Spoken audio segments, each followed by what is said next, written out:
Matrak indirimi değil, normalde yükseltme olmuş bu raporlu arabalar için.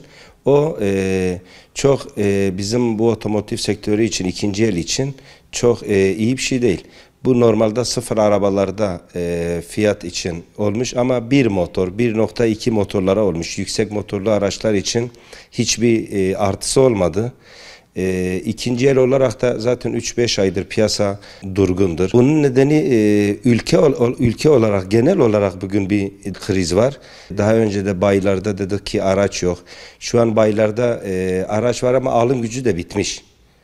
Alım gücünden dolayı da sıkıntı var. Normalde genel bir kapsamlı bir indirim olması lazım.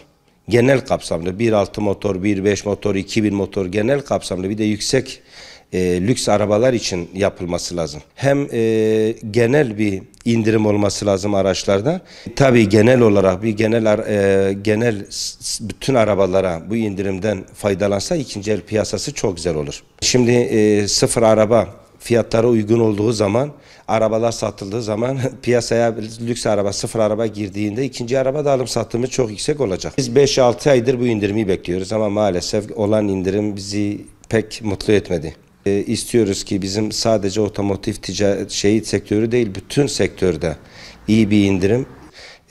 Otomotiv sektöründe de bütün arabalarda bir iyi indirim olsa ikinci el piyasasının yaptığımız için biz ikinci el piyasasında da ekmek yiyeceğiz. Ticaret dönecek. Ticaret durmuş. Şu an işimiz çok durgun. Vatandaş para yok ki.